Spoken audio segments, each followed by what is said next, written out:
Cordia. And I invite you just to pause for a moment, and I'll explain in a few minutes why. Gomara Shiacon ar fud na crinne. Gomara Shiacon in our Jaili agus in our Jirha. Ganairi Lin len ar Garamacha. Gaumij Buikas Jeev.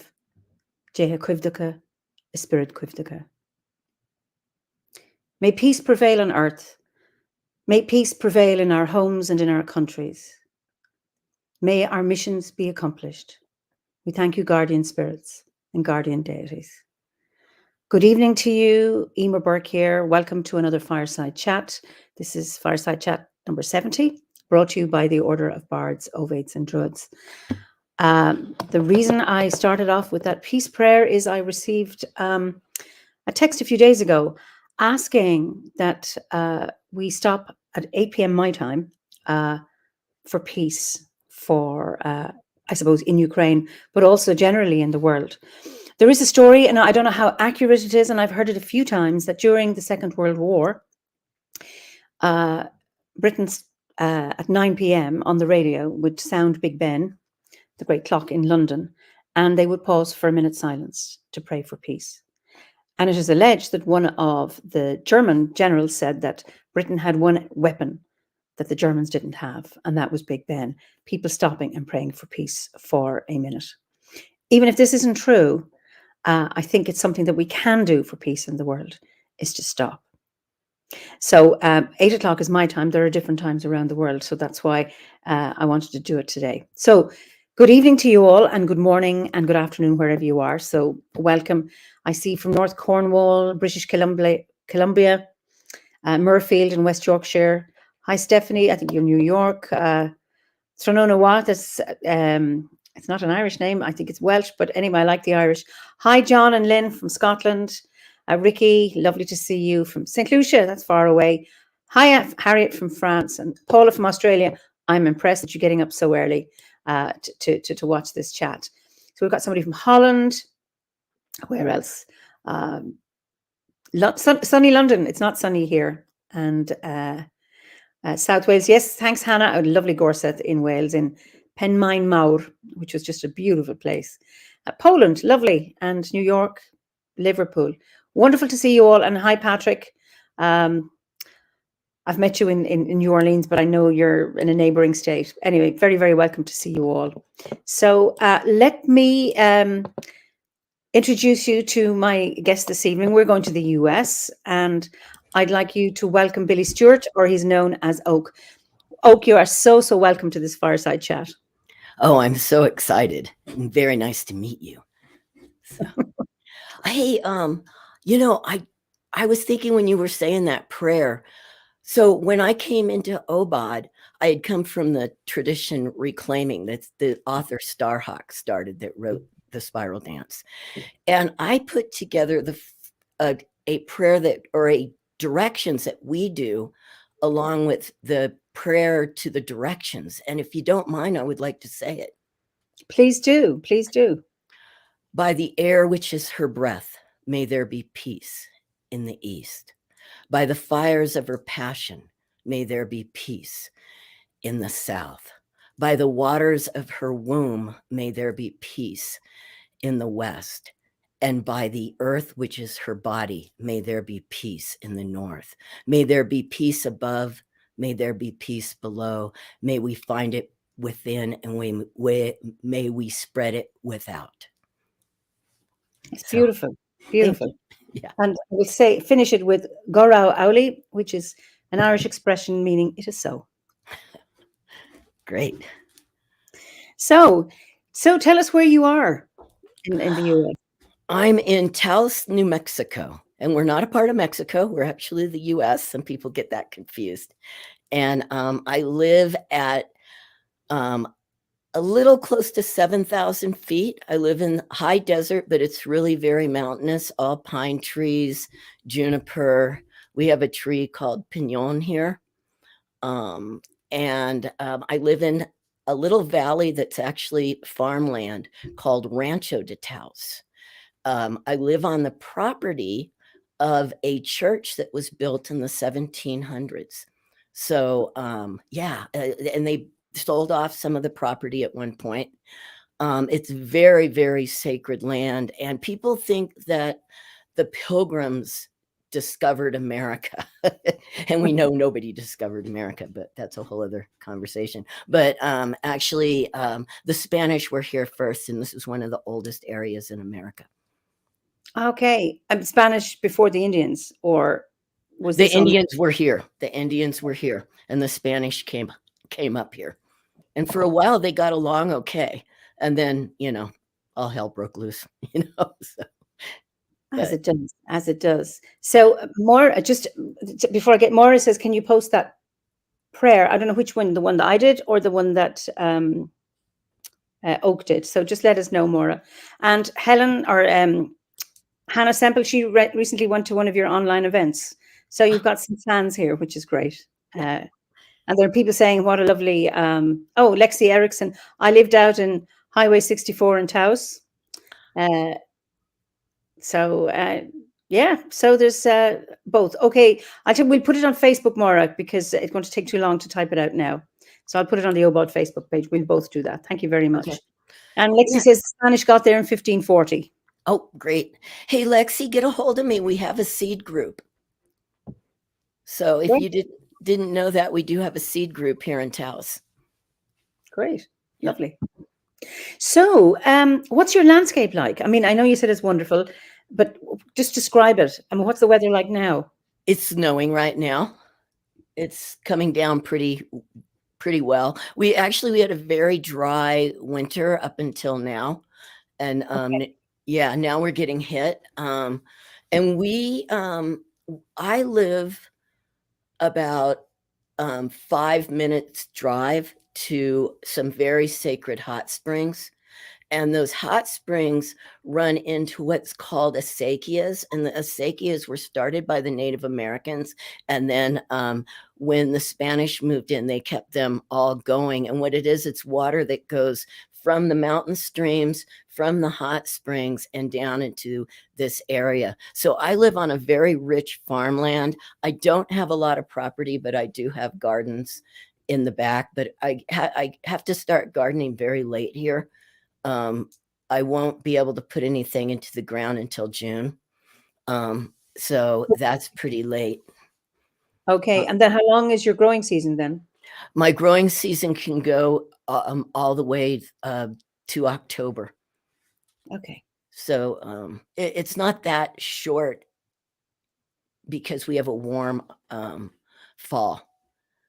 But and then from here where I'm sitting, there's a huge mountain in me. There's hundreds and hundreds of miles of untouched forest land. And that's where I've been discovering my druidry for the last 5 years or 6 years now, is up in those mountains. And it's just mountainous, rocky. There's bear, elk, mountain lion. In my neighborhood, there's a lot of skunk. Do you piss them off? My dog does. We've had some moments. He's very smart. He's from this area. I actually got him from we call the Pueblo. The people that live here are the ancient Pueblo people. They're the Tiwa people. And I got him from there. We don't call it a reservation here. We call it a Pueblo. So he came from the Pueblo. So I can say there's a skunk Sam, and his name's Samwise Gamgee after, Sam from The Hobbit. He's my faithful companion, and he's a red healer. So he'll stop.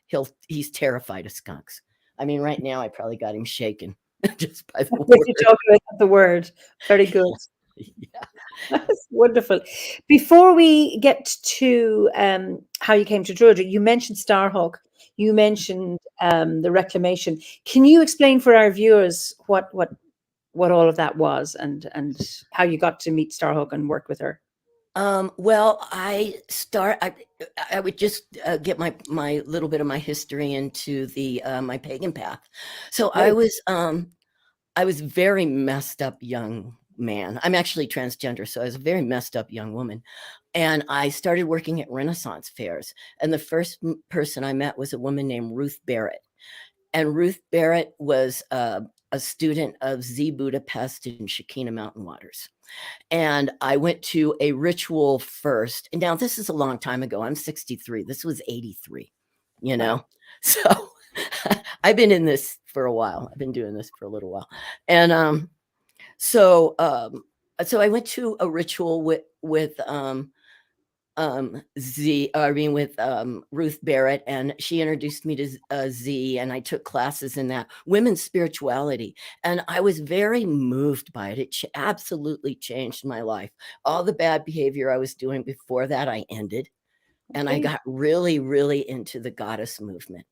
And it was just everything to me. I was a punk rocker at the time.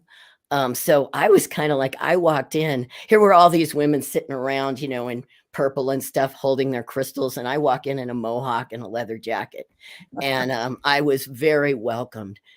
And I was mainly welcomed by a woman named Shekinah Mountain Waters that I moved 600 miles to go live by her and study with her. When I Okay. walked in, she grabbed me by the arm and put me by her side, and I sat by her side for about 5 years. And Wow. I sat by her while she was writing this book that I'm in, that Oh is yeah. back in print. Yeah, I'm Mooncat in this book. Okay. So, and she introduced me to Starhawk, knowing I had some gender stuff. And actually, the reclaiming community that Starhawk started is going through some more growing pains around gender and race and all this stuff because we question it so deeply. But she introduced me to the reclaiming tradition that Starhawk was a big part of. I was always shy of Starhawk. I was always shy of all of them, but Shekinah kind of kicked me in the butt to sit me next to him. I was much more shy as a woman, I must say. It's been I don't know if it's the hormones or just being older and having a place in the community now. I really was attracted to the reclaiming community because it was very queer friendly, for one. It was very transgender friendly. I had not transitioned, but I was very butch, you know, so I had a real place there. And we were also earth activists and war activists and all of that. So the activist scene really helped me because I always had a little bit of angst. I blame it on being mainly Scottish, but you know, put me on the front lines to pray for peace and I'm there, you know. So that's how I was introduced to reclaiming, and I was part of reclaiming for many, many years. Music always took me away, and that's something I'd like to talk about a little bit too, because the Druid course really helped me to embrace being a musician. I always separated those two. So I was in punk bands I'm Gemini. So I was in punk bands over here with the mohawk, hanging out in the clubs, picking up on girls, you know. And then there was this spiritual guy at the time, a Mooncat over here, trying to find my spiritual essence. And the OBOD, the Druid grade brought that, the Bardic grade brought that together for me. You know, I just like to really put that out there to musicians who might have struggled. Really look at the Bardic path for that. So yeah, so that's how I got into reclaiming. I got to work with Starhawk, with Beverly Hendricks, or Fredericks. I always mix up her name. A lot of other very, very powerful, great women in that community. And men. Okay. So what actually is reclaiming? Reclaiming it was a collective. It started out in San Francisco with Starhawk doing classes. And the classes are called Elements of Magic. I still teach those classes. I have one that will be coming up this summer. And the Elements of Magic is basically the Bardic grade done in a 5-week period. So and I want to say those two, we're so connected. We're you guys were doing that over there and we were doing this over here. Wow.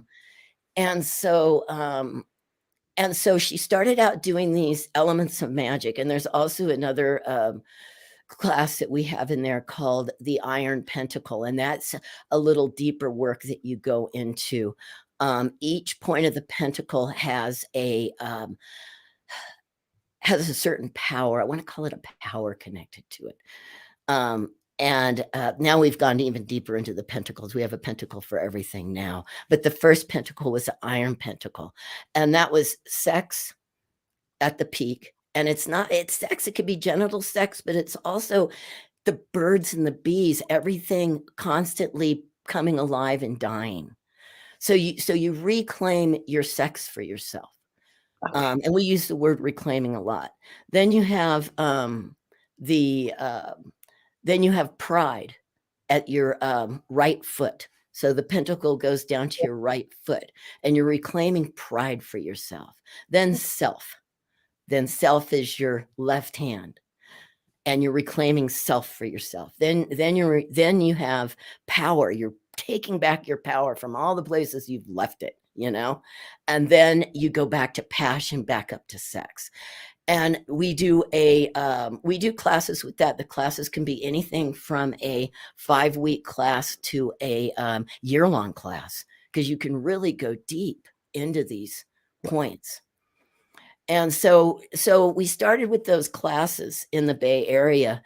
And then Starhawk, when her book, The Spiral Dance, came out, she did a kind of a book opening. She did a big ritual called the Spiral Dance. Now, I wasn't there yet. I was in the women's community with Z Budapest and those guys. And those of you that are questioning, yes, they do not talk to me now because I am transgender. And those people in that community are TERFs. So that is somebody who doesn't like transgender people. So Star started doing these spiral dances. And so the community grew and grew from there. And then witch camps. We have these camps called witch camps where you go for anywhere from 4 days to 7 days. And you're in ritual when you get to these camps. And then classes and community everywhere. Right now, as we speak, we're having a big Birch conference. And that is all online now. And we're really looking at, like, my big thing I brought to it was a lot of people. I always had trouble going to things because of economic insecurity. I'm actually kind of a very interesting person. I only have a 7th grade education, and I didn't learn to read or write until I came into the pagan community and the 12-step community, where my brothers and sisters taught me to read and write. So right now we're discussing those things and trying to get it where reclaiming can be more accessible. And I mentioned OBOD because I think OBOD has been a little more affordable. I'm only paying, I'm in the Druid grade now. I think it's $32 a month right now, and all that you get from that. So, I mean, if I just don't go to Starbucks, that I don't anyway, but if I just cut back on something, I can afford that. So did I explain reclaiming enough? You did. I mean, I just love the pentagram. I mean, I could just visualize it, and I can't give any spoilers, but we work with the pentagram within the order as well, and just that how easy it is to start here and go down and follow it. Oh yeah, and that it's healing. And it's in your body as well. That the model is in your body as well, and it's I think a wonderful reminder of all of these five I suppose elements or aspects. Jane Wynn says, so sad that people cannot recognize you for being a human being instead of not liking you for being transgender. And then Mifiriol, I'm sorry for getting your name wrong, because well done, and kudos to your community members for stepping up and helping you. That's real love. And then Kathy Stahlman says, thank you, Oak, for introducing me to Druid Studies and OBOD. I assume you know this person. Yes, good friend of mine. Yeah.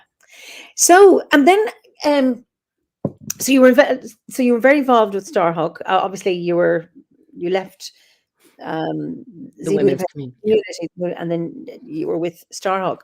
What called you into the order, into OBOD?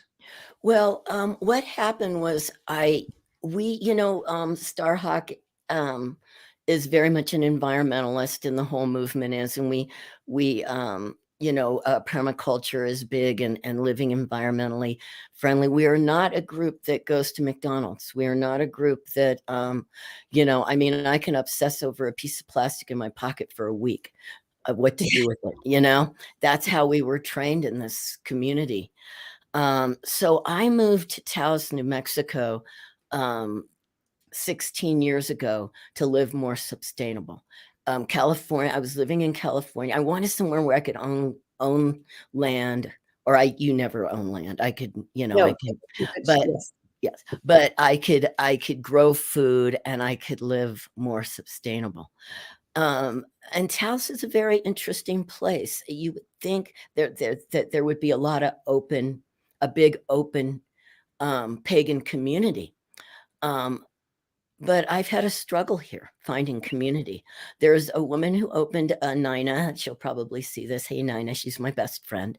She opened a store called Optimism that closed 2 years ago, but we had classes there weekly, and we never really built community. Also, I was coming from a place, I was just becoming a man. I was just starting hormones. And, druid, you think of druid, you think of dudes. Now I know better now, and I'm grateful for it. And I did a little dance when I heard you were going to be, the chosen chief. I'm like, yes, the woman, because I'm a total feminist, right? So I moved here, and I was kind of floundering around teaching reclaiming classes, looking for community. Now, there is a community down in Albuquerque, but being the environmentalist I was wanting to be, I just have a beat up old Jeep that I just drive around here, right? I'm not going to drive, 250 miles for community. So I kept working on building community. We did have community come and go, but it was never that solid, never like California. And I just longed for that community. So I went looking for something online, and I discovered, I think I first did Druidcast, a Starhawk on Druidcast, Okay. and so I checked it out, and there it was. And, for me, it's been so good because I went out into the woods with it, you know? Yeah. I did this on my own. Up until now, I'm trying to, I run a Zoom interview and a talking circle, we call it, and things like that to build community, a couple of online pages, Facebook pages. And I've done all that to build community.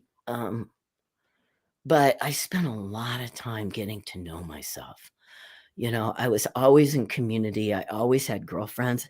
I was finally completely alone in the woods by myself with the Gorseys, you know? So that's how that happened. Oh, wonderful, wonderful. So, do you have an online grove or a seed group or a virtual one? Should I We do say? have a seed group called the Red Willow Seed Group. It's in for all of New Mexico. It's called Red Willow because the land we're on is just covered in red willow. It's the kind you make baskets with. Okay, lovely. Yeah, that smells just wonderfully. So also the people here are the people of the Red Willow, our indigenous people. Okay. And we wanted to honor them. And Okay. then the groups are, I have a Facebook page I started called OBODs and Friends USA. Okay. So, and that is where the talking circle came out of, because I'd hear people going back and forth talking to each other through Facebook. And I thought, well, what if I do a talking circle and see how many people I could get to come on? And then I realized I know people. I have the gift of gab to reach out. I reached out to you. I reach out. So, and I've met people like Christopher Hugh at conferences and stuff. So I started reaching out to grow this community. And also, I did this for me. I don't know how everybody feels in America, but there was a disconnect. You guys are all doing all this stuff, and there's growth on the East Coast, but that's good. I'm going to have to get on a jet. That's going to cost me. It's going to cost me probably $1,000 for everything when it's all said and done to get to this thing and back. so I thought, I saw the things you're doing, what Philip was doing, just bringing community together online. So I thought, well, what if I do this? Then I thought, what if I bring people in, to tell Americans what is Druidry like? What do we need to know? How do we build this over here? And it's been quite successful. I'm also reaching out to other people. Dana O'Driscoll. Yep. Yeah, God, her book. Has she been on your program yet? Yes. Oh, how do I miss these things? Well, the 70 of them, so I don't expect you to. I just love her, and I do spend a lot of time with myself in the woods, so that's how I miss things.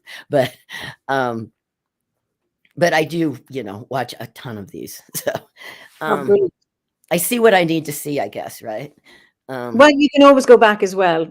Yes. So it's interesting. Just Blake, who was a guest here, Billy, one of my great joys about OBOD Druidry, it does a good job, in my opinion, of decoupling the energies of masculine and feminine from being so closely linked to gender and sex. That has really made me feel comfortable in the tradition. I'm a cisgender gay man, and I was wondering if you find similar as a trans man. Oh, yes. Yes. I hear some of the young people complaining, and I'm like, no, I think part of it is very animistic, So, and excuse me, I didn't go to school, so I mispronounced things. So everybody bear with me. So far, so good. Yeah, I did well on that one. Yeah, I very much find that to be very, very, it's been quite empowering for me as a trans man. And I've also seen that there's so many aspects to it. You can find your what you see as higher self, or the gods, or whatever within it. I would also like to just say here that I think a lot of the younger trans people and people of different gender qualifications, or whatever you want to call it, be patient with our elders. I know a lot of elders because I'm older, and I hear a lot of people complain because of the god goddess. I mean, they paved the way for us. I'm probably alive today because of people, even Z Budapest, Shekinah Mountain Waters, Starhawk, Selena Fox, all these people who may have a binary, Starhawk doesn't, but a binary way of thinking of the gods. They paved the way. They made it a place for us to be able to question the gods, because they questioned the gods, and here we are today. And if you want to, I mean, yes, water doesn't have a gender, come on. But if you want to gender it, fine. For me, because I'm 63 and I started out in the 80s, I do gender water. It is feminine to me. It just, not when a big wave knocks me over sometimes, but I've had a couple of women knock me over like that, though. It's an interesting one because, yes, I've heard the complaints, about that, and I was just interested, and I'm glad, Blake, that you asked the question, because I don't think there's any course or any spiritual path you'll follow, regardless of what it is, that you're going to be happy with everything, and that everything just speaks to your heart. What I found on my journey through the course, there were certain things that irritated me, that I didn't like, that gave me an edge. But what it did was, it got me thinking. I deconstructed it, and I reconstructed for myself and my own understanding of it.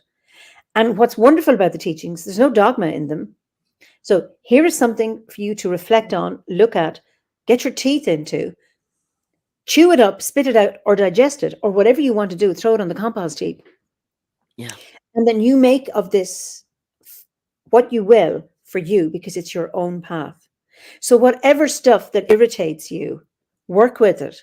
And you talked about patience, and just some other member said to me, wait until you've done the whole lot, and then things fall into place, sometimes maybe at the last minute.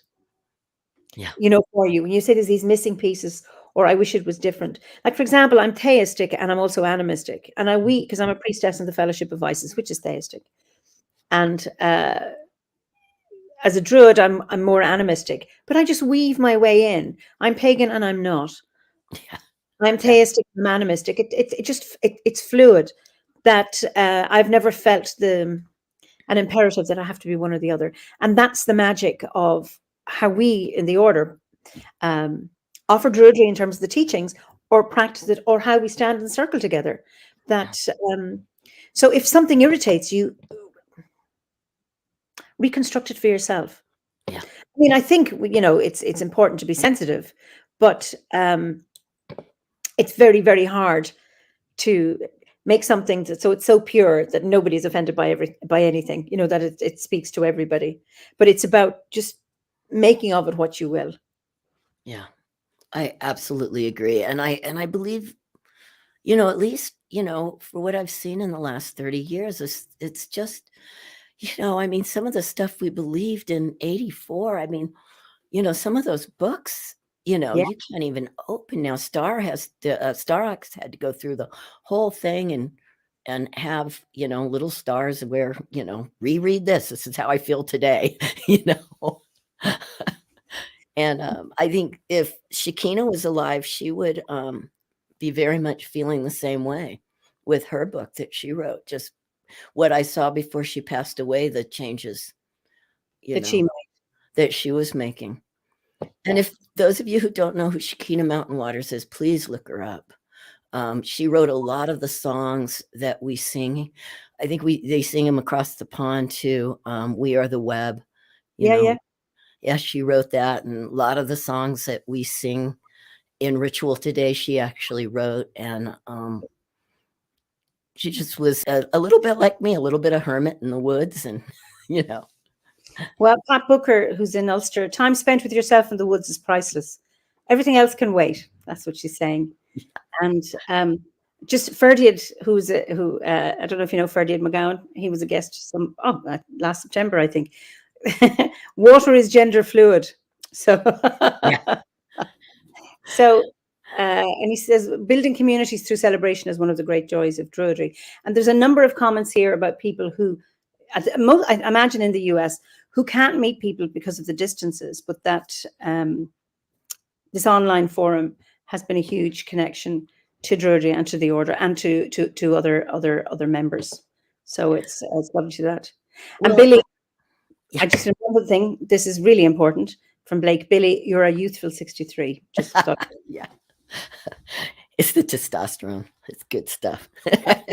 um, I was gonna say I've thought about, but I really need some people to step up and help me. I've got music season is hitting for me. I'm a semi-professional musician, so I'm gonna be playing a lot. And then different rituals I go to. I do now go to Albuquerque. We have a huge Beltane celebration for 4 days. I'd go down for that. But I would love to start a online seed group. So basically, where we Zoom, we meet and we do rituals and we learn together. But I need I would say at least 2 to 3 other people to step up to who will be there, like really be there to hold, maybe 4, the directions. So, to hold that up. Okay, so viewers, you've heard the call, and how do people contact you, Oak? They can contact me through that page. Through that would be the easiest way. Which page is this? That is the OBOD Friends America page. You just put OBOD and Friends America, or USA. I'm sorry, USA. About Friends USA. Yep. That's the Facebook. Yep. Okay. I'll just put that in. I've all put it in lowercase, but anyway, but people will know what to put in. Correct. Also, they can, I mean, you could email me, but I'm afraid my emails will get bogged down. So I'd rather do Facebook Messenger, Right. something like that. Through the seed group is listed in the order. Okay. What's your seed group called? It's Red Willow Seed Okay. Group. So are you wanting to set up, you want to set up a different seed group in addition to this one? It would be a different seed group. It would be an online seed group. Oh, yes, That's what I've thought of. Yeah. Online. Okay. Where great. we meet online, we meet through Zoom, we do rituals through Zoom and mainly for the people that just cannot get. I mean, we're spread out, and it doesn't even have to be America. It could be throughout the world. We have people living in remote areas now. So I'm in the Druid, I'm a Druid now, so it's time for me to step up, right? Yeah, you're welcome to. You've got one person, Jerry W. Brown II would gladly join your seed group as well.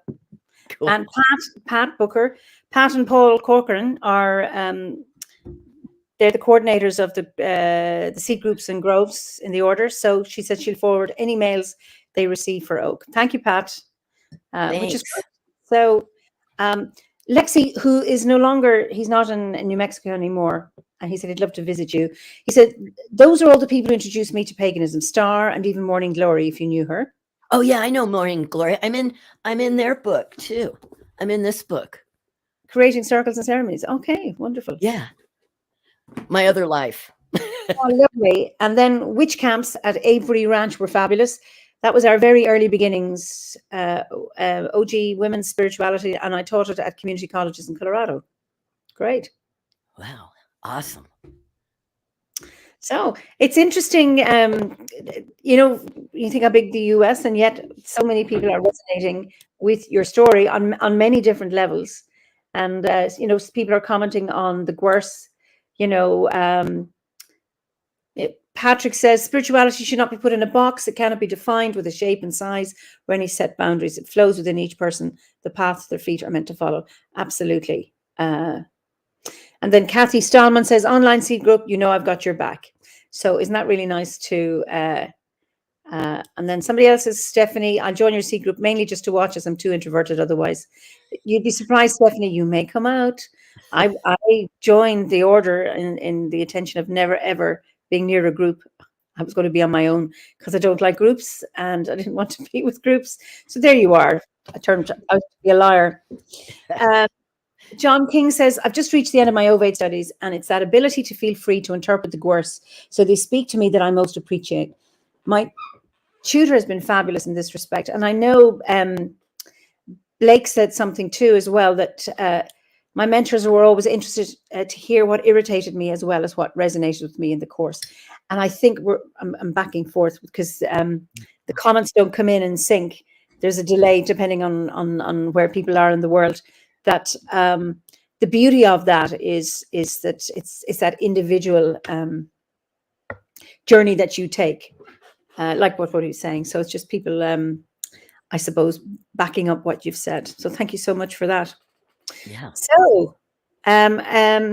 So yes, you're a singer and a musician. I think it would be a nice time for a little bit of,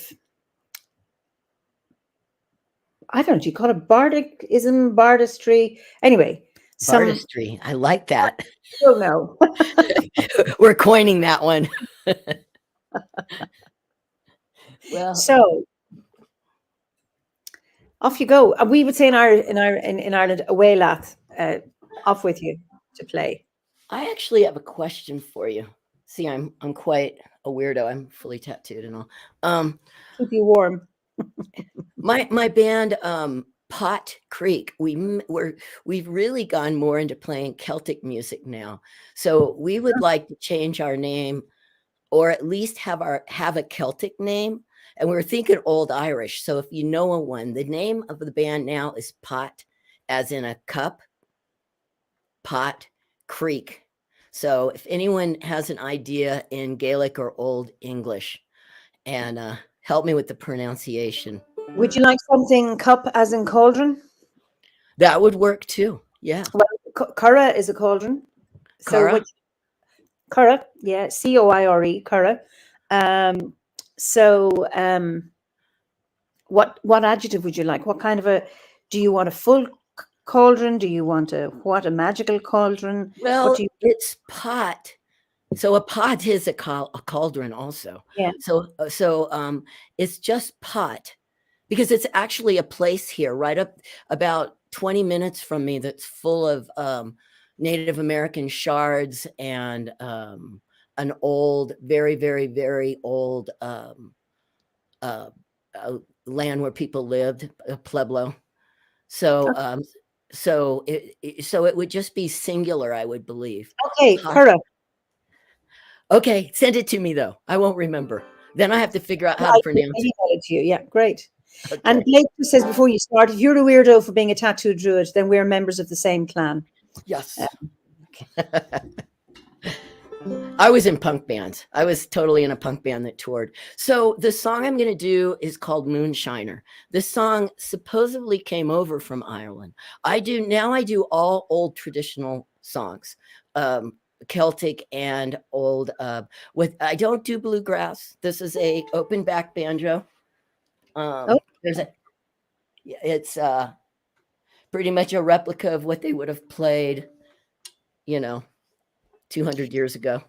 Why is it open back? What's the difference between It gives it more of a clunky sound. And I play with my hand, no pick. So the song came over from Ireland, but it sounds very American. And I have a very kind of a unique, I like to say a trans voice. I'm very proud of being trans. I'm not a man. I'm a transgender man. I'm something between genders and all genders, So here we go. And weird that I'm nervous. I've played in front of thousands of people. I was nervous then too. You're always nervous, right? Gives you the edge. Yeah.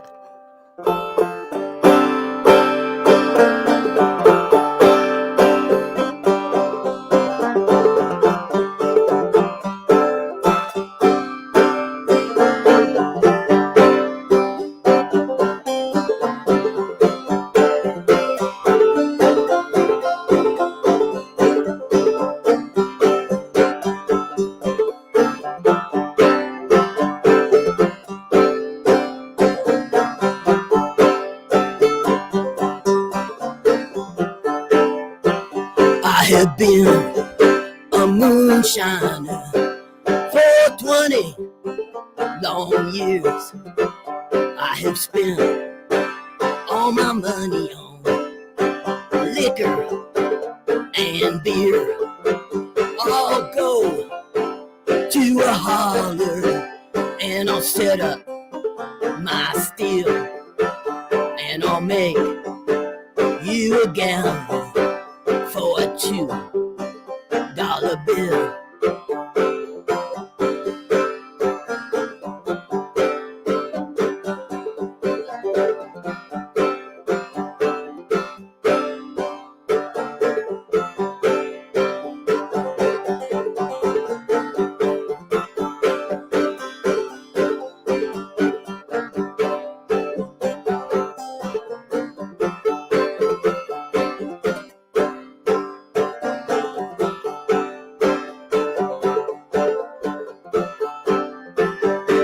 Go to a bar room. Lord, I'm drinking with my friends, 'cause I don't have a woman to see just what I spend. God bless those pretty women.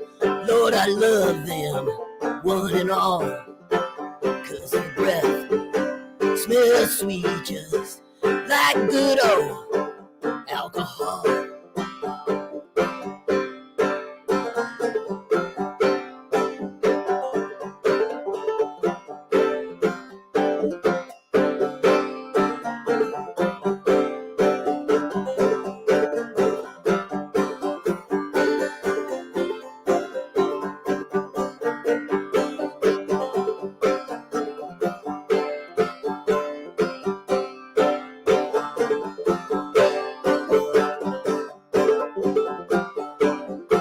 Cornbread when I'm hungry, it's cold liquor when I'm dry, pretty women when I'm lonely.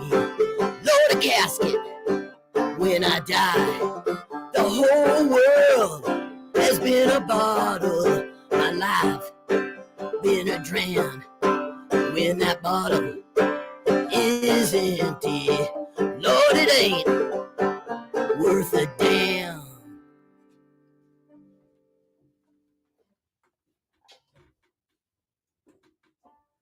All right. Can't hear you. Push the button. I muted myself so as not to have any distortion. So absolutely love it. Continue your bardic ways as a great druid. Should always remember, music is a window into the soul. It is absolutely just beautiful. Blake says we need a music store in the OBOD store with the members' albums.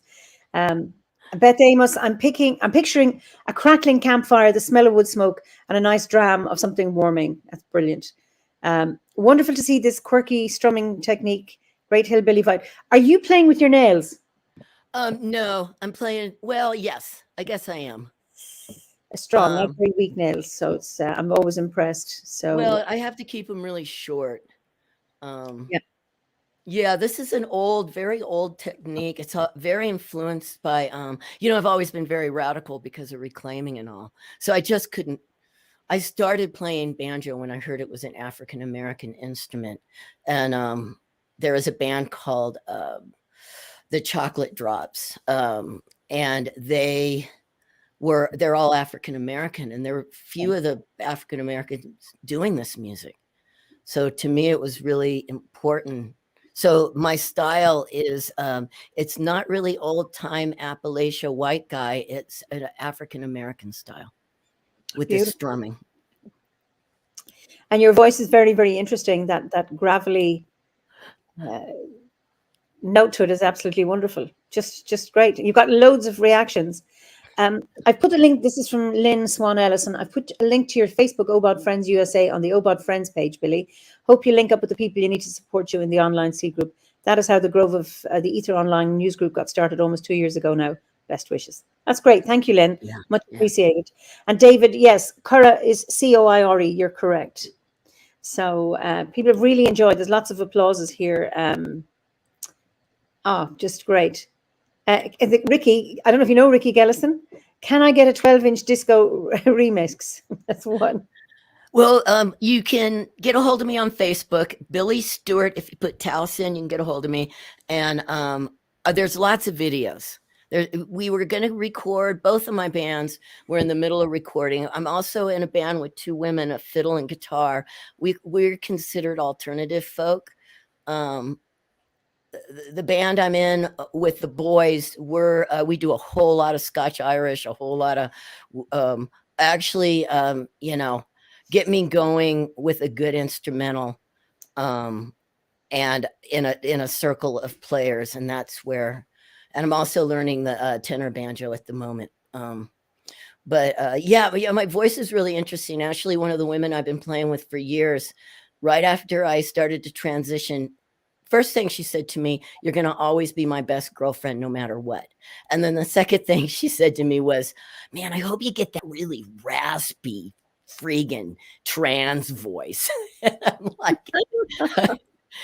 and our voices do. She has a very beautiful, but alternative singing voice, and our voices go well together. What was your voice like before you transitioned?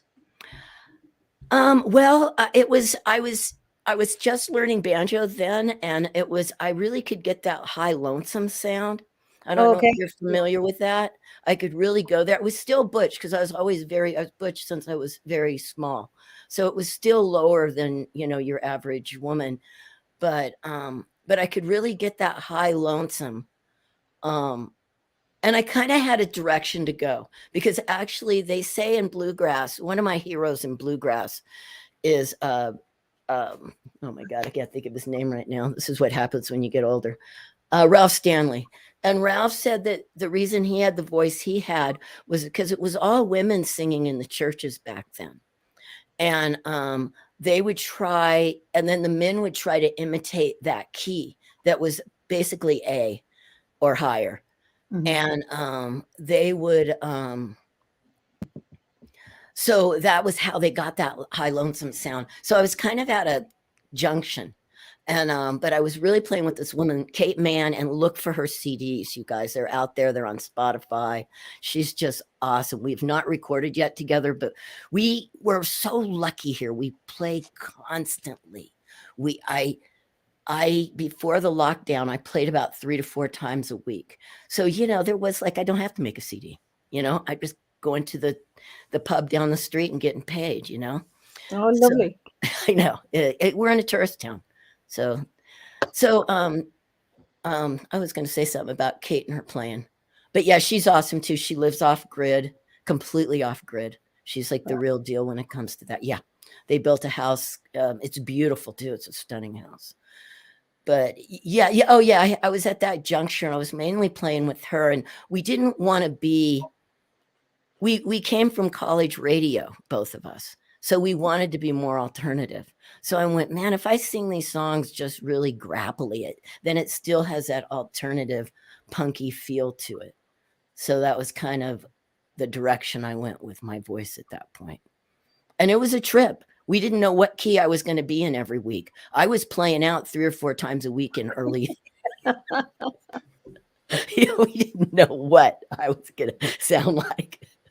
I wonder, was it like the process of boys, who, when their voices break, and there's a period you go through where you don't know how you're going to come out, like with a squeak, or you're going to have a bass. You don't know how it's going to be. Was it like that? Yes, exactly. It was like I was squeaking, I was coughing, I was, it was wild. It was fun too. I mean, everybody. I live in a very small,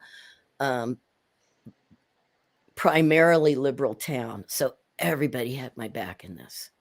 But we also get a lot of people here from very conservative areas. So I also, and this is crazy because I did almost get beat up once, coming out on stage. I used to say I loved it when it was a bunch of cowboy hats. And I come out there, and I after playing a couple of sets, I come out as transgender. And you just see those good old boys going, "Oh my God, I was in the bathroom with him, with them, with that, with it." But it's educational because some of those guys became my friends. Very good. I mean, it takes courage to put yourself out there, and then people discover actually you won't eat their children. You're not contagious. You're a human being. Yeah. Oh, and Blake says you project is so comfortable in your skin and identity. It's an infectious sense of joy. You are unapologetically you. Absolutely. Yeah. Well, that's what we got to do. I'm also, I'm that generation that I'm some of the first. So if I'm not here, yeah, and that's the thing about living in Taos. Like up until, Zoom, and we're all so out there now. It was only people that were here, and now in the greater Druid and back in Reclaiming. I mean, I really wasn't around Reclaiming after I moved here. I'd go out to Spiral Dance every once in a while. But I think it's important because, that kid that might be, God, thinking he wanted to kill himself, and then he sees me and he's like, God, I can be that someday. I can have a beard, Yeah. So yeah, some of us have to do that. I mean, our 4, I was going to say mothers because I came from the women's community. They did it too. I mean, when Z Budapest opened her store in Venice Beach, California, it was being graffitied, and I forget what it was called. I think it was called Women's Wicca or something really in your face, women's witchcraft, really, So I'm the next wave. And like Shakina, one of the things Shakina said too, because people did question, some of the people that were sitting beside her for years questioned why suddenly I was her apprentice, and she's using me to write her book. And she said I was the next generation, because Shakina would be, close to 80 now. So, he's the next generation. There's a comment here from Elizabeth Moon. Billy has been such a hero to me and my son throughout the years. Oh my God. I love her son. Oh, lovely. Yeah, he's wonderful. I couldn't get to my wand, but he made me a wand. Oh, that's beautiful. Yeah, Lovely. yeah. And Ricky, who's an elder as well, you get to be an intersectional elder in so many ways. Kudos to you. And then Blake, it's interesting about age. I'm in my late 30s. I'm starting to experience younger generations coming to me as an older queer, for an example. What they don't see me is looking to your generation. And I think that's lovely that, you know, to either to be able to look up and then when you get to the top, as in age, that, you know, there's nobody older than you, that it cascades down. And I think that's lovely. The two directions, Blake, I think is a lovely place to be. I don't know if you guys had this experience where you're living, you know, across the pond, I like to say, but we had a lot of elder bashing happening here. We actually had and I don't want to get deep into it because I just don't want people to start texting me. You know, but one of my favorite pagan cons closed because of arguing over gender and just wording, and some of the elders were attacked, and they were just like, you know, I don't want to show up anymore. I did a lot of work, and some of them, you know, I mean, it's like, you know, some of them, yes, Z Budapest's wording was horrible, but just because somebody in their late 60s want to still honor the gods as God and goddess. I mean, I grew up with that. I still like that binary, and I'm a trans non-binary person. I think we really need to, that's one thing I just want to put out there. We really need to make space, and we need to do what natives did and make an honor table for our elders. You know, Yeah. a lot of them we're going to lose in the next, you know, there's some of them pushing 80 now, you know, and they paved the way. And we have lost some of. My first book was Marion Weinstein's Positive Magic, and she's gone, and she was a big voice. So I think, you know, there needs to be space for that notion of binary deity, also non-binary. It's about, I'm thinking of, you know, we in the order don't dictate how people see deity. And I know there are members who are atheists. So all of that has to be held, and that there is a space for different worldviews. It's not about, so if I believe in a goddess and a god, I'm not excluding somebody who's trans. It's like, no, I'm talking about my space or my personal beliefs and my path. And you have yours. yeah. And we have so many meeting points that to fight over, you know, your notion of deity or mine, for example, assuming that they're different and you've said they're not. Well, they're very fluid. That we meet on common grounds, and what Yes. value do we share, and then appreciate the differences. And I think we're getting that way. I think with some of the meltdowns we had right before the pandemic, because that's when PantheaCon closed, that was, you know, and I'm so blessed I got to be there in the final circle and stuff. And, you know, I think we are going to come back full circle and honor. You know, and I have to say, and I explain this to people, and when I teach a reclaiming class, I like to put this out here because I like to make people think. Jesus Christ is in my pantheon. He was my mother's God. Mary, my mother's goddess, and they're a part of my pantheon. They always will be. You know, I go over to this 200-year-old church over here and sit there and talk to my mother, you know. You see, and that has to be honored, because, you know, not all our members here in the order, for example, are regard themselves as pagan. We've many Christians, we've Christian ministers, we've Buddhist monks, we've interfaith ministers. All are welcome. Yeah. And that needs to be not tolerance. Tolerance is just about tolerating, but actually accepting and holding multiple views.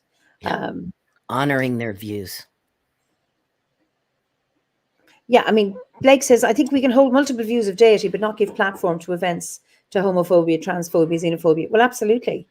And I think if you were actually focusing on deity, then it goes beyond that. You know, that we think of what do we value is community and love for each other, then the other phobes get out of the way. Stephanie says Gen Z was a very passionate generation. It's admirable to watch them fight for everyone's rights. I agree that they do need to understand how each generation individual grows differently. Evolution requires patience and kindness towards what was. It took past generations to get us to where we are today. Absolutely. Oh, yeah. Yeah. Thank you for that. And then Michael says, I started as a born-again Christian, left having never felt connected to God or Christ. Now, as a polytheistic person, I can talk to Christ as a larger group when needed. Great. Yeah. That's what it is finding your own path. And Jennifer says, yes, it's about being exclusive, or not exclusive. Sorry, you didn't say that. Inclusive and affirming. Yeah, it's yeah. And Hazelnut, what would happen if we all honored each other's individuality and embraced our differences and our own unique ways of divinity and beliefs as a joyful and colorful and unique? We tend to do that in the order. Yeah. That's when we meet. I mean, these are the values we hold. I never thought twice mentioning gender. It never even occurred to me that as soon as I read the literature, I knew. As soon as I got my first packet, I knew I was welcome. I could tell in the wording, and well, it's so much like reclaiming. I keep going, reclaiming, you need to do this. But, somebody's got to write this stuff, right? Yeah. Great. Zane says, having a connection with an elder is having a connection to another time and place. Thank you for talking about this today. Absolutely, Zane. If we don't honor elders and elderhood, we've lost. It's like we need a history. We need a pathway. We need to be able to look back. Yeah. We may have a romantic notion of the far gone, far away ancestors of, everybody loving the land and everything wonderful and pure and everything. Of course it wasn't. Every generation has had its faults and failings, and we too will have ours, and the future generations will make messes as well. And it's about listening to what elders have to say and taking what's useful to you and leaving the rest. Yeah. But there needs to be a two-way thing. I grew up in a culture where young people were not listened to. You had to respect. The respect only went one way, and you listened to your elders and you never contradicted them. So there was no place for actually discussion. I think my generation of parents is very different than a lot of, actually my children argue with me and they keep me in my, place. And that is wonderful, that we can have conversations and we can learn from each other. Yeah. So there's a lot of, lots of comments here. Blake again, Gen Z gives me great hope. I think they'll make great advancements in the world over time. I know when I was in my 20, I was much more loud and zealous. I evened out over time, but have found ways to achieve the same goals through more unification than hollering zealously. I think, there's a time when you're feisty, argumentative, protesting, and that's part of expressing yourself. And then I think you mellow with age and maybe find another quieter way of doing it. But, if we don't shout, we don't get heard either sometimes. So yeah. And then Ferdy, I think some of the tension with the queer generations coming of age now and those who are finding eldership thrust upon us was that our generation, Gen X for me, that's Ferdy, he's very old, lacked elders because so many of them were lost too soon and we didn't have models. That's right. And yeah. I was at ground zero in Los Angeles when what we called AIDS hit. My roommate was being taken out on a stretcher. I didn't know what was going on. He was one of the first people. And I would say I have some PTSD around that. I lost a whole community. I was surrounded by gay men. I might have come out, or I might have transitioned much, much earlier. If I would have stayed in that community with the men's support, because women, there's a lot of transphobia in the lesbian community, and mainly because they're losing their people in a sense to them. But okay. Yeah. So hopefully we can have a reciprocal relationship where elders are honored, but elders also honor the youngsters by being unwilling to change and challenging our prejudices. Now, I agree with you, Freddie. It needs to be, it has to be a two-way. Yes. A two-way venture. Absolutely. And Blake says, progress is messy for us all. Of course it is. What is it? You have to break eggs to make an omelette. You know, things have to happen. I couldn't agree more. Yeah. Ricky says, I was always wary of the term elder precisely because of that one way respect you mentioned, Eimear. I'm slowly thinking about accepting that mantle. About time, Ricky, about time. Oh my God, I couldn't believe it the first time somebody called me an elder. It wasn't not too long. It was about a year ago or something. And one of the young women in one of my 12-step communities. I mean, by the way, for those of you out there that might be struggling with it, there we have Pagans in Recovery now that's out there. And that's all I can say. Look it up, PIR. But one of my young ladies in our community called me an elder, and I'm like, oh, it's happened. Well, it happened to you at 63. It happened to me at 42. Oh. I taught every year in Tanzania for about 20 years, and my daughter was a year old. So I was, I was 43. And we were building a house on the slopes of Kilimanjaro, and we had to go high up the mountain to get some wood. So with my friend Shaban, who's a healer, and we knew we had a 4-hour bus ride, and the only seats left were at the back of the bus. And he said, we're not going to manage this. We're not going to do 4 hours on a bad bus with, bad springs. I said, what we're going to do? And he said, leave it to me. He went halfway up the bus, and I watched him. He talked to a young man, and the young man gets up, and he comes back to me and says, we're moving up. I said, you didn't ask him to move, did you? And he said, Eimear, we're elders. We're old. And I thought, oh, I'm 43. Do you know what? I like this. I didn't even think about it then. At 43, I was in an all-girl grunge band. Well, I had a 1-year-old baby. Yeah. But it just, I thought, I like this. And I noticed, having had children in Africa, because I went there when I was 22 the first time, and I looked about 12. So where people weren't horrible to me, I wasn't treated with the respect of an adult. Well, I knew nothing anyway. And then I went back in my 30s, and once I had children, people treated me differently. It was, you don't have to be married, but you have to have children in some way. And I just really, really enjoyed it, So it's just, John King says, living here in the west coast of Scotland, I was very surprised at the way in which young people here interact with older people. There's a lot of respect both ways, very different to where I used to live. If it's not both way, then you are not talking about real respect. There are some languages where respect and fear is the same word. So I was taught to respect my elders, which was about fear. I feared authority, therefore I showed them respect, rather than an actual, what is it, respect to take a second look. Just, that's what it's about. Wow. Yeah. And then, Ricky, to be honest, that was the way I saw trans elders protecting the young unstable that made me see eldership as something that to be embraced, especially from a queer perspective. Absolutely. Mm-hmm. Well, yeah, our suicide rate's so high. Unfortunately, it's really high because it's really high among trans women. So I think as trans men, we need to really support trans women too. I mean, really, that's where Z Budapest and those teachers first went with trans bashing, was the gay women. And I was sort of like, because I came from that community, I was sort of like, hey, why don't, I know that some women who may be triggered, but why don't you have classes where it's mixed classes and then have classes it's not? And that didn't go over either. I thought that would be a way to do it. I mean, there's some people that claim they're just triggered because of abuse. I don't know why, but that's their it's women. It's their reality. That's their reality. I'm not going to question a woman who says that she's been abused, so she's triggered. But I didn't see why some of the teachers who don't have triggers couldn't have women's classes that are mixed with trans women.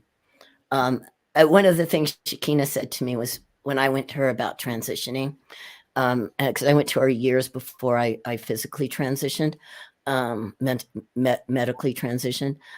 She said to me, the only thing I'd be sad about is you can't teach women's mysteries. I still do with some women. Actually, Liz she mentioned something here. I think that we've talked in detail about things that I've learned from the elders, and I pass it on. I'll talk about menopause freely. I went through it before I transitioned. Oh, absolutely. It's a wonderful journey. Well, yeah. Okay. But I think it's about being able to find space for both, for uh um it, you know, I like some women only groups. I enjoy them. I don't have my ceremonies, even when we had moon ceremonies. Uh, Howard and I, well, he passed nearly 7 years ago. We always had mixed. But I do like, sometimes I like women only spaces, and I like mixed spaces. And I think there's enough for everything. So based on a particular interest. Yeah. And there needs to be that you may say, okay, have the men with beards group, or somebody banjo, a banjo Oh, yeah. without a backless banjo, and you say, well, mine doesn't have a backless banjo, and you say, well, we want this particular sound. Yeah. It's like, well, okay, well then if I don't belong to that group, I can belong to another one. It's that. Yeah.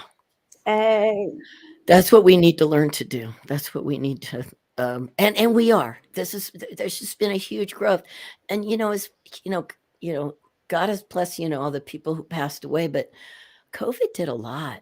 COVID brought a lot of us together that you and I might have not been sitting across from each other if this wouldn't have happened. Right. You know, not to change gears, but I don't know if you were going to go here or not. I'd like to. One thing I'd like to mention that's been a big growth for me in OBOD is I'm 90% a mix of the British Isles. And since I was very young, I was very attracted to Celtic stuff. And I've talked to a few people about this, and I'm just curious, I'd like to put this out in the community, that we were displaced. I'm very Scottish. Like I said, I wear kilts all the time. I have 13 kilts. I don't put shorts on in the summer anymore. It's so freeing as a trans man and also as a Scottish person. But it wasn't that long ago that we were displaced. And I feel like with OBOD and some of those communities, a lot of us have been able to really discover our roots again. And I just like to put that being trans is a big part, but also, God, I had such a longing I didn't know I had.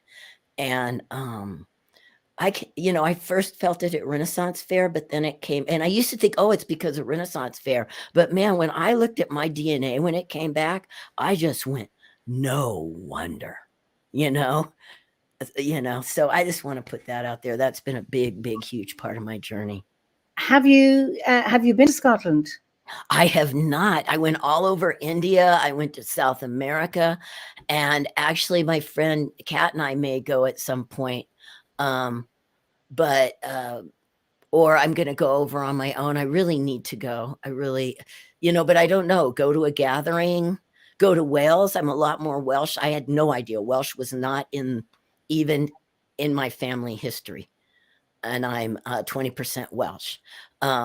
So should I just go over there? When I get Social Security, go over there and just go. Say hi, everybody. I'm here.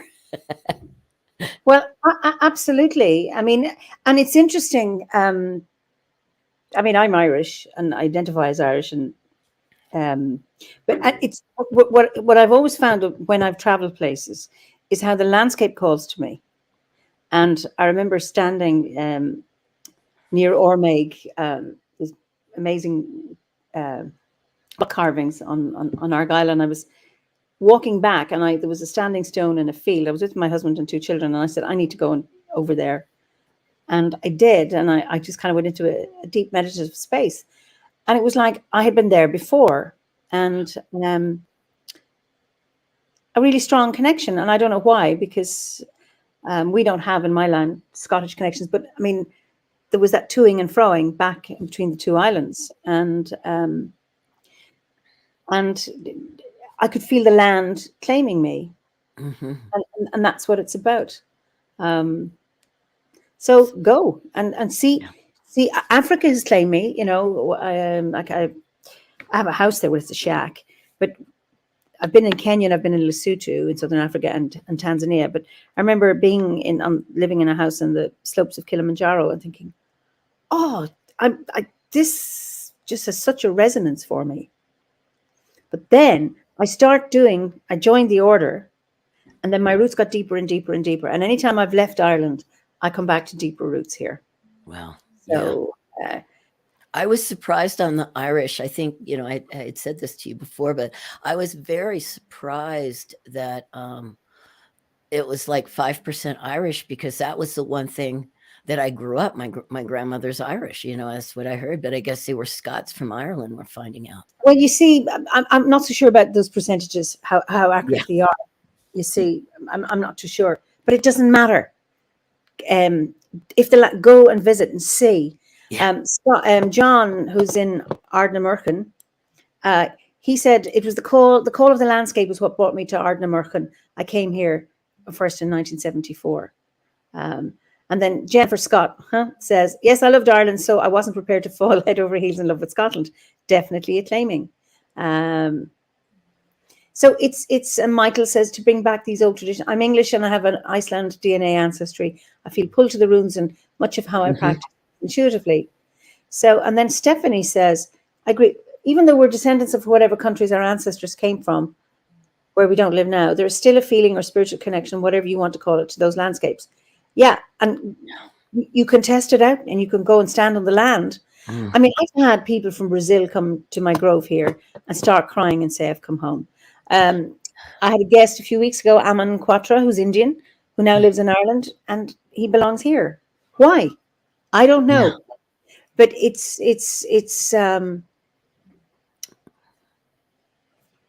if it calls to you, it calls to you, and nobody can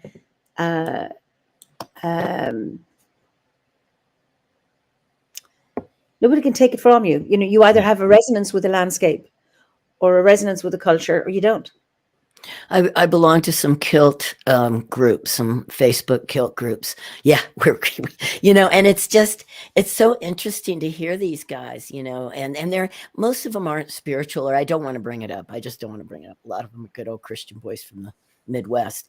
But that's their whole thing, is I put on a kilt, I put on a tartan, and I just felt something I've never felt before. And because it's like some of these guys, like I can walk around here, there's just like, I'm known as a trans guy in a kilt, right? But, and it's cool. Like the other day I had on pants, it was really cold, and somebody goes, can't believe you have pants on. Like I really bummed him out. And I'm like, I'm so sorry. But yeah, so some of these guys, they walk around and they get heckled and stuff, but they feel it's so empowering for them to wear a tartan. And it doesn't, clan tartans, they're a new concept anyway, but that's right. Yeah, I grew up wearing a kilt. Girls in my generation wore kilts, and boys wore them when they're doing Irish dancing. And I remember being very upset that I went to an Irish dancing class and I happened to be wearing a kilt. And a very nice girl came up and asked me if I was a boy, and I had short hair. I was devastated. Oh, no. I used to get teased about being a boy. I didn't mind that because I could fight that. But the fact that she genuinely thought I was. But my husband, Howard, he didn't wear trousers for the last 4 years of his life. He wore kilts. Yeah. And I couldn't understand, why would you wear trousers? Kilts are more comfortable. And he had, two very, very heavy wool ones. So in the winter, he was warm because he had, knee socks, and the kilt came just to the knee. And then he had a utility. Go hiking in them in the snow. I love it. Hiking in the snow in a kilt. There's just, it's also a way of, we talk about, sky clad. We talk about not wearing clothing. Or one time Christopher told me that, because I was kind of going, I'd rather wear a kilt. I hung out with Christopher Hugh a little bit.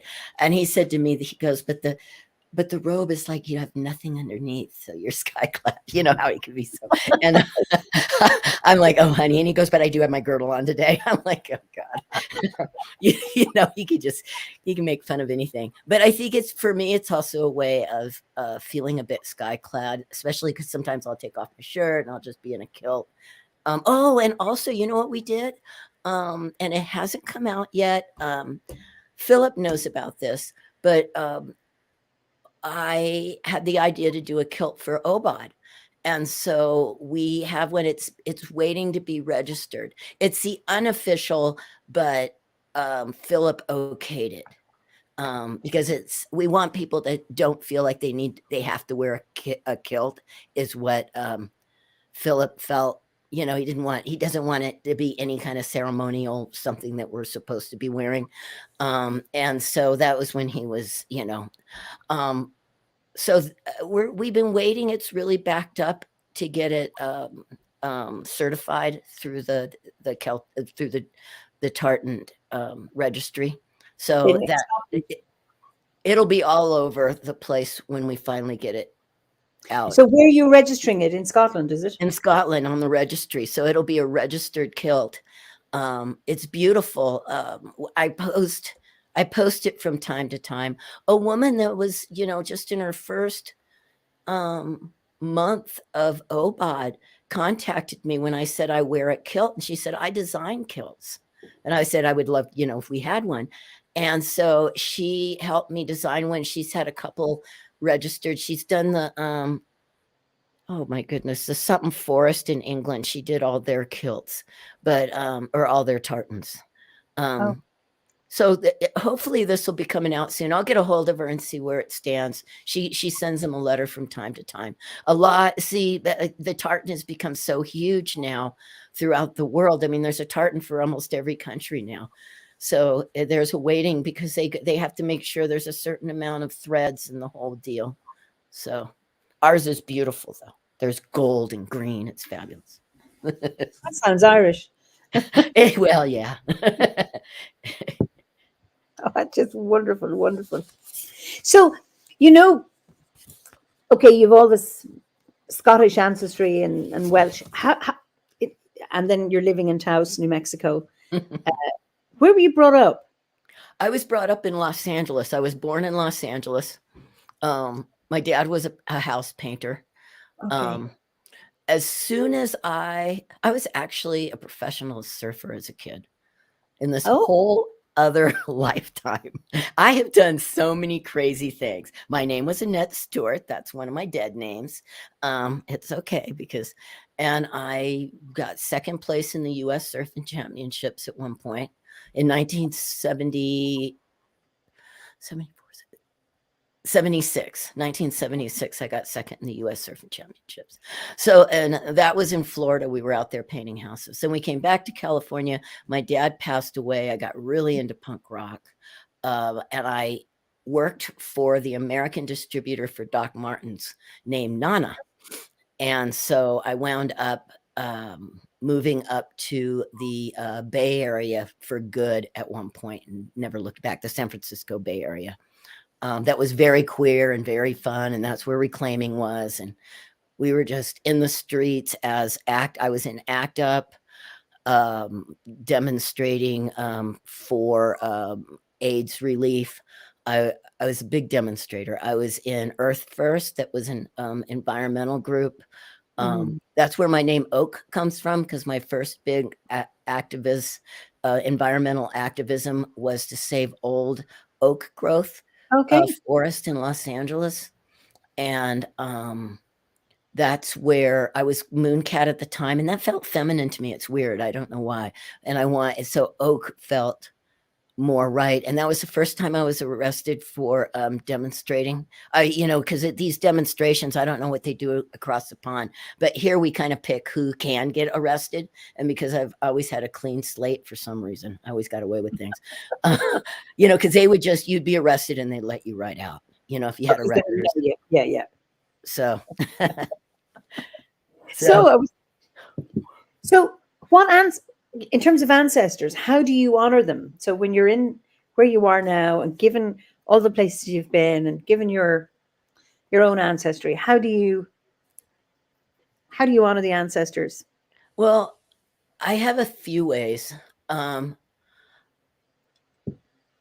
I also honor the mighty dead. So like Shekinah's among the mighty dead.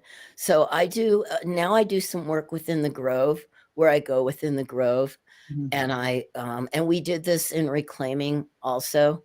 So this is kind of a mixture of reclaiming and OBOD. But I go into the grove and I meet with my ancestors and I try to see through through each ancestor the next one, you know, going back as far as I can feel. And then I'll Okay. sit there with that ancestor. So that's one of the things that I do to connect with them. But I leave offerings. All my altars are, I have an altar to Bridget. Bridget is huge for me. One of my first reclaiming rituals that I was asked to really be a part of was a Bridget. They call in bulk Bridget in reclaiming also. So that's a big way. I'm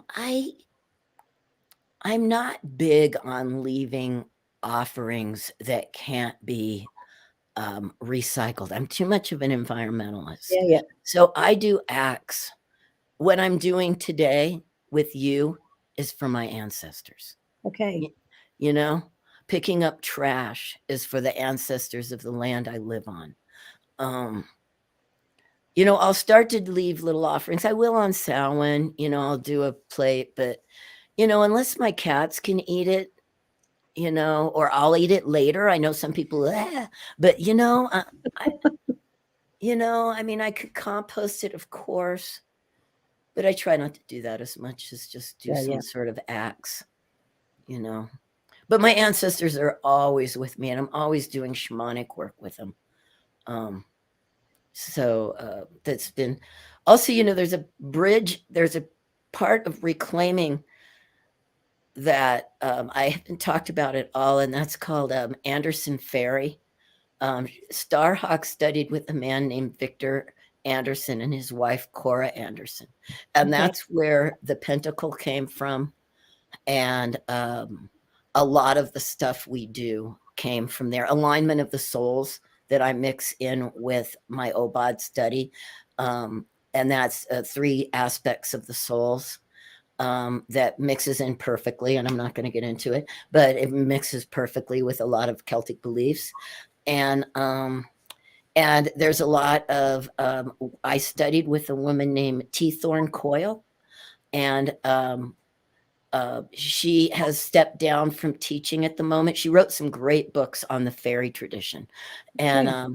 she really helped me. I took online courses with her. I know her personally from California. We were in reclaiming together.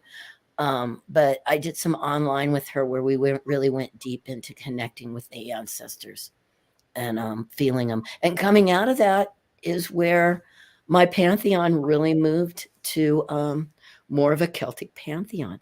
And we don't even know what that is, right? The Celts, we have no idea. Really, there's some names left over, but it's a river, it's a tree, it's a stone. I don't know. It's the bones of our ancestors, right? Yeah, yeah. So. Oh, it's beautiful. Um, and given your concern for the environment, I mean, that's how you act as a future ancestor, Yeah. paving the way for the next generation to be able to live on this land, which is wonderful. Yeah. What would you say your greatest achievement has been? I've thought about that a couple of times. I've been asked that a couple of times, and I think for me, it's just survival. I grew up really poor. Yep. I didn't go to school. I've been all over the world. No, I've not been to Scotland, but I've been all over the world. And I think that, and I'll say it. I'm not in the closet about this at all, but I was a heroin addict at 21, and I had a spiritual awakening in the redwoods and never went back. Yeah, I just I wanted paganism and sparkly dancing around bonfires and not that icky drug thing.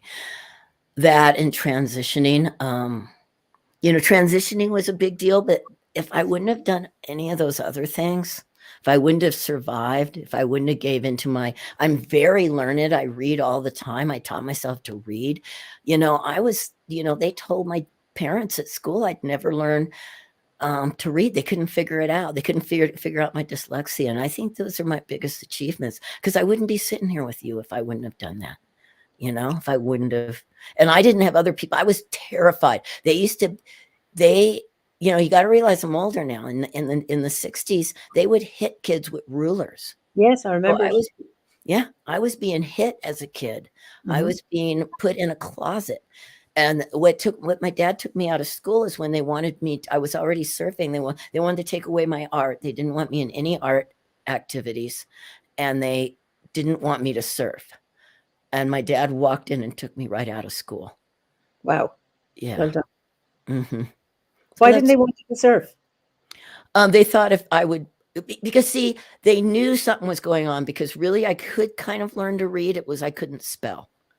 Right. So they figured if they took away all these things that I was so passionate about, I would dig in and learn to do these things. Wonderful psychology there. Yes. Yeah. It's the 60s, right? 70s. Wow. So when you say that getting out of your heroin addiction, you had that awakening. So what were you doing before that led up to that? I was, all of this happened at once. I was thinking about this the other day, because I've been asked to share more in recovery programs. So, and everything is a big blur, just because I've done a lot. So, it's just a big blur. So what happened? What happened was I was starting to work at Renaissance fairs. And there was a group of people that I started to hang out. Some people I worked for at Renaissance Fair, and they were up in Humboldt. And they thought it would be a good idea to tell me that the best dope in the world was up in Humboldt and get me up there. And so suddenly I'm up in Humboldt with no drugs, and being introduced to witchcraft. This was like, I met, on a big level, on a rock star level, I met Z Budapest and Ruth Barrett and all. But these guys were just pagans being pagans, right? Renaissance people, Renaissance fair people. And so they took me up there, and I was working for them. And I kicked dope with them, lighting candles all around me, dancing. They were a lot into the Golden Dawn and the higher kind of magic. This little group of people were. So they were doing, like, what is it called? The banishing pentacle on me, and doing all that stuff. So pentacles go way back for me too. That's the love of my life, love of my life. I've been a pagan my whole adult life. And so they're just dancing around me, lighting candles. And I stumble out one morning after basically kicking dope, where I could finally walk and not be sick and not be cramping up. Cause this was the rehab, not the kids go to rehabs now and get given little pills to not feel the shit. So I walk out, and suddenly the redwoods are talking to me. And actually, my grove is a redwood. I've tried to make it other things. I've tried to make it the trees here. I can't. It's the redwoods. And so I'm just surrounded by these redwoods, and I see past the veil. You know what I mean? Everything's sparkling. Everything. I could breathe again. And I didn't want to be that. Mm-hmm. Like I said, I still had a mohawk, and I still wore a leather jacket by the time I met Shakina a couple of years later. But I also was I had a pocket full of crystals. I was eating. Eating is a big thing for me too. And some of the people in my PIR and the Pagans in Recovery group roll their eyes, because a lot of people talk about eating disorders. And I'm like, eat whole foods, grow your own, that's how I connect with. Starhawk had said recently that she used to pray to the gods. Now she prays to compost. So no shit. Yeah, right. I know. I want to name my compost. I don't know what Shakina used to always say. Just put, like, guitar arena or something at the end, and it's a goddess. So compost arena. I don't know. But yeah, so that's And, you know, I struggled. I drank a few years back after moving to Taos. I never drank before, never had a margarita. You know, I went from hard drugs to complete sobriety for many, many years. Little psychedelics here and there. I did some teepee. It's called a teepee ceremony. It's a peyote ceremony with Native Americans. I'd done a couple of things like that through the years, but primarily, absolutely, you know, sober. And then, you know, you know, and it didn't work for me. It just didn't work for me. I like sobriety. You know, I didn't fall into a terrible alcoholic spin out, but it wasn't comfortable for me. Okay. You know, because I obsess over it. Once you get a head full of AA program, you know, no matter what, you can't go back. You can't have just a cocktail in the evening and your brain's going, you suck. So. But you know, it's so important to be able to listen to your body and know what suits you and what doesn't, and to recognize it in time and go, okay, alcohol doesn't for me, and then not do it. Yeah. Yeah. Listen Coffee. I love coffee. You like coffee? Okay. Yeah. I can have an occasional coffee. I couldn't have it every day. It would kill me. But, yeah. So have you any regrets? Oh yeah, that I haven't gone over to Scotland and stuff yet. I also, and a big reason why I haven't done a lot of those things is girlfriends, you know, getting involved in a relationship and putting all my money into that and not traveling. Now I don't regret having girlfriends, but I just, there's a lot of things that I just didn't do because I planted myself down. And that was a little bit later in my life. Like I said, I have been all over the world, but in the last few years, that's one of the things I regret. You know, and this is a weird thing to regret because my musician friends would just be like, you're crazy. You can play music, man. And then people that really want to play like me, like some of the people around town will be like, how do I get gigs like you get? But I feel like my music had gotten away with my spiritual practice and diving deeper. And right now I'm learning the tenor banjo, and I've decided to take a few weeks because I'll have it. My band wants to go more that direction. And that's all I listen to. That's the music I listen to. So I don't listen to old time Appalachian music. I listen to Celtic music. So, you know, but I spent a lot of time playing music and putting that first. You know, I've been invited to things through the years and I had a gig or I didn't do it, you know, pagan events that I wish I got more involved in. It's weird because some people maybe that would be really into paganism would go, God, I wish I would have got to be in a rock band that toured the world, you know, and I did that. And, you know, When you look at, there's so many bards within the order who are musicians, who are professional musicians. And my heroes. You've got Dave, you've got ZZ Birmingham. There's so many who are musicians and also spiritual beings. It's both and rather than either or. I'm going to do both. I mean, they're teaching me. They're my teachers. I don't know them very personally. You know, I know Carrie Lee, but I don't, you know, because she was on my little talk Zoom. But yeah, they've been my heroes. And also the Gorsie really taught me to, you know, because I was in punk and grunge bands, you know, I mean, and it's a whole persona. You sell your music. But now I play Celtic music. I love it. I also play the ballroom. I play with a harp player, by the way. Do you? Yes, I play the percussions with her. I love it. Brilliant. We don't get a lot of gigs, but I love it. Well, Zane said we should try forming an online OBOD musicians group. Okay. How about a Facebook page? Let's do it. Okay, over to you. Brilliant. And then someone suggests, Stephanie, I keep saying all of us in OBOD should do a global house sharing program so we can travel the world. So yeah. And Pat, I knew as soon as I named two members of the order that I leave out others. Simon Emerson with Afro Celt Youth. Oh yeah, I love that band. There's Poplar Jake. There's so many.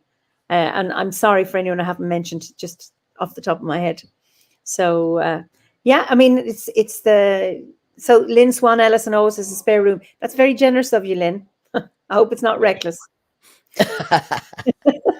So, what are you grateful for? Oh boy. The thing I'm the most grateful for is the land I live on. I grew up poor. I wanna say I grew up in the back of a paint truck, right? Okay. Lived in apartments. So my aunt died, left a little retirement home, or moved my grandmother in to this little retirement home with her. Left that to my mother.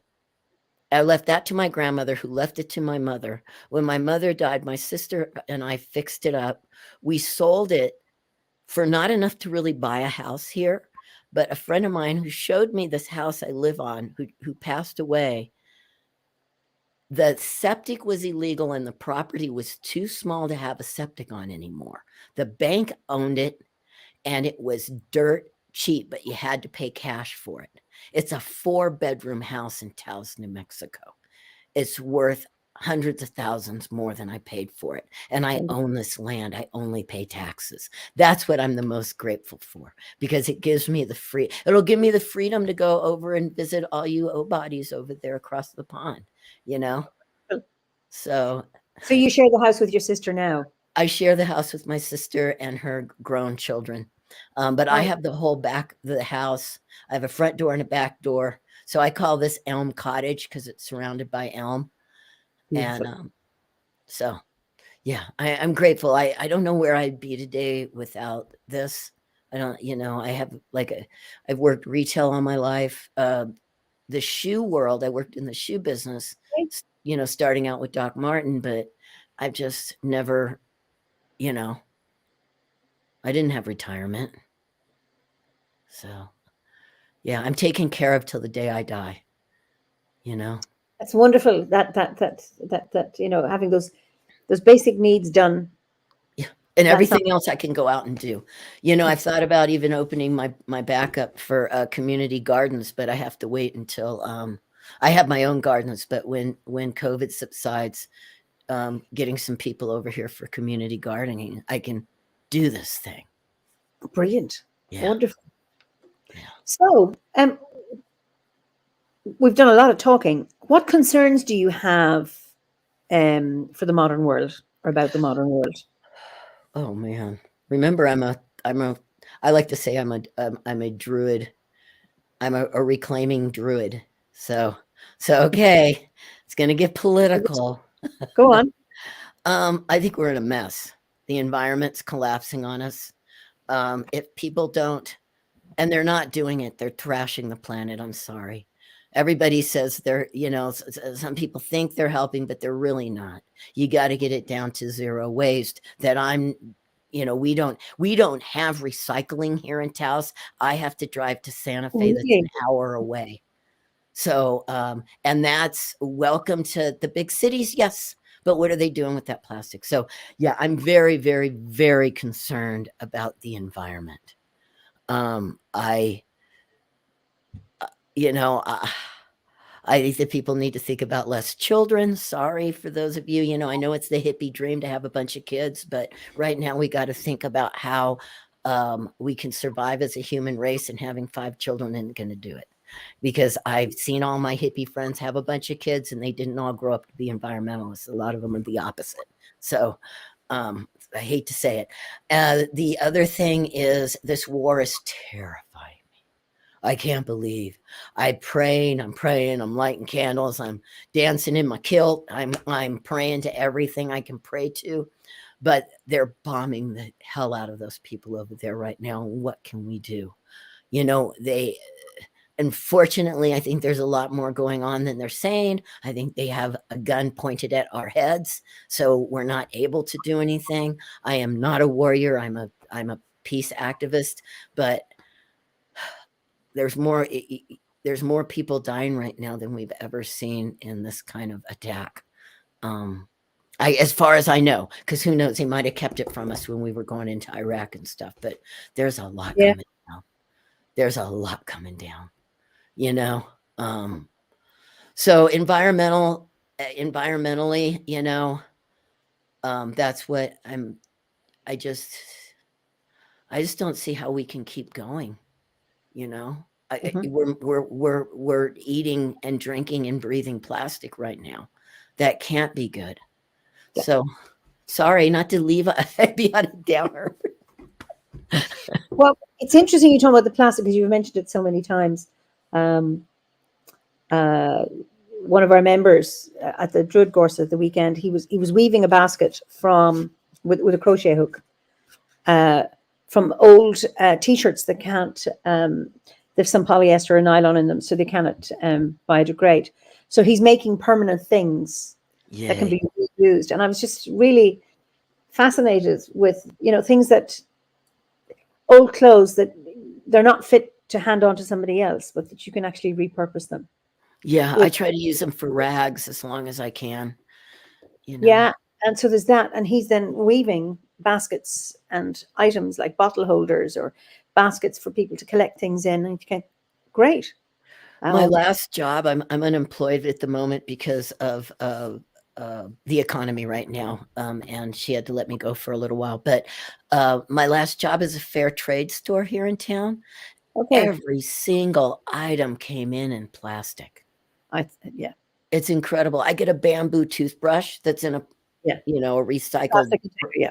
Yeah, and then I open it and it's in plastic. I mean, what's going on? What can we do? Well, Our you know, voices are. there's a will. I mean, I buy some foods and like seeds and things in bulk, and they come in Mhm.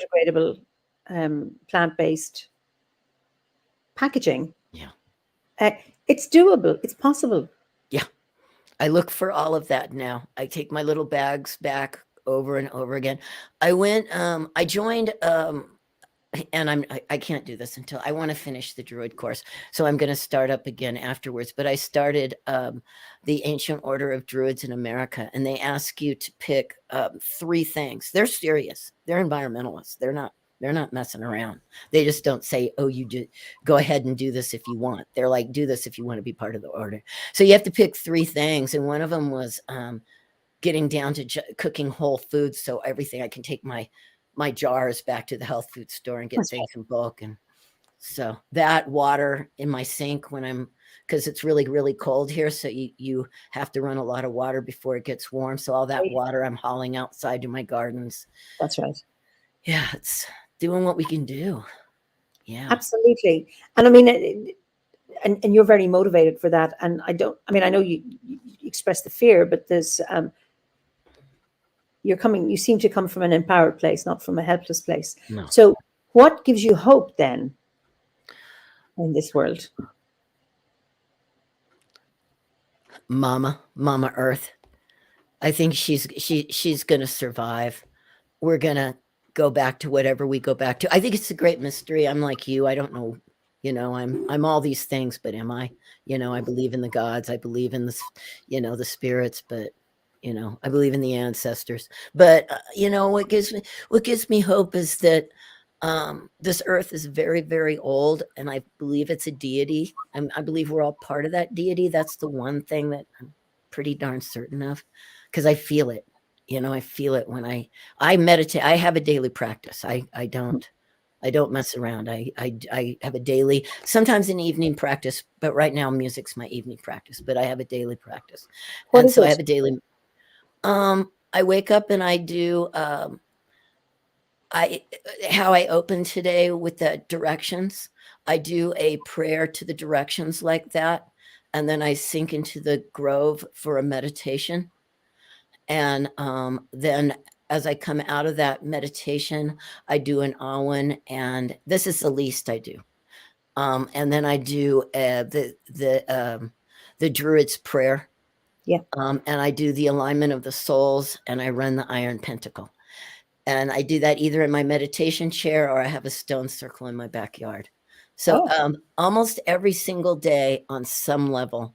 If I don't, I feel off. If I have to go to a doctor's appointment early or something crazy happens and I don't get to do practice. But within that, I feel the spirit of the earth. So I mm-hmm. feel that she or they, them, um, will survive. I don't know about the human race as what we are now, I think we're the low on the totem pole at the moment. But I'm also a big bear. I think that maybe I'll be a bear next time or something. I think that we go, that three realms, that three Celtic realms, you know, bear came to me in the grove and that was it. I'm like, really? Oh, lovely, lovely, lovely. Yeah. It's my trans god. Big hairy bear. Beautiful, beautiful. Yeah, I mean, I suppose often this notion comes up that, the earth will survive, but we may not, or Yeah. who knows? Who knows? Yeah. We just have to wait and see. You can feel her heartbeat if you really sink deep enough, So. So we're coming to the end of our time, and my last two questions are always: what is your favorite time of the year, season of the year, and what is your favorite ceremony? Ritual, festival of the Wheel of the Year. I fall, but kind of pushing back more towards summer now because winter is my least favorite because Okay. so now I start to dread winter. So fall. And I have two of them. Samhain for myself and Beltane for my community because we have a big Beltane ceremony. Oh, okay. In Albuquerque, and it's a great community where we do it right. So those are my two at the moment. Guy, but it's hard for me because I love I love Imbolc, because she's my, I mean, I don't know, I can't pick it up my speed. I was going to show you. She's all glittery right now with this. It's just beautiful, Oh, wonderful. So, what would you call the season you're in right now? Oh my God. Well, the thing is about New Mexico, spring is not happy spring. Spring, we get nailed. So we're getting nailed with snow right now, but then we get the winds. So early spring, people that live here usually try to go on holiday during March and April. So I would call this early spring, and I would say this is gnarly when you want to stay home or go leave. I mean, winds like you wouldn't imagine. Yeah, it's funny because we've had, I suppose, strange weather. Traditionally, the first of spring is the first day of spring is the 1st of February, and for many people, it's the equinox, the spring equinox. But we've had lots of storms, and we had a status orange rain session these last 2 days in Kilkenny, and yesterday it just poured. It was like tropical rain, and I was going down my drive this morning, and everything was clean. It was like the air had been cleaned. I could hear the birds singing more. Oh, yay. Yeah. They were more vibrant. We do start to get the birds. We start getting our birds, but then we'll get hammered with snow and, Yeah. Yeah. Sometimes we have what we call, and this is down in Albuquerque. This is down south from me a ways. We have what we call snowtane. So that means we have Beltane in the snow. It's called snowtane. Well, we've had incidences in our history of snow in May. The Rising of 1848 failed because of snow in May. Oh, yeah, that's right. So anyway, just, well, we get these, outliers every, I don't know, 50, 60, 80 years that you have these things that are out of the ordinary.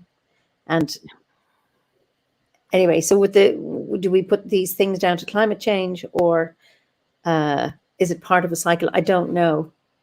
I think the cycle picks up it's a circle, right? It's a spiral. So it's spiraling, and it's every time, and then it picks up some of that stuff that we're doing, the climate change stuff, and, sucks it into the spiral. And we're certainly not helping it. Yeah. No. Anyway, it's been such a joy talking to you. Very nice meeting you. Maybe we'll meet at some point, who knows? But listen, thank you so much. And I wish you well with your new virtual seed group, because there's plenty there. I think plenty of interest. And so Blake says this was a real chat. This chat was a real pleasure. Thank you. So it's been just an absolute joy talking to you. Really, really fascinating talk.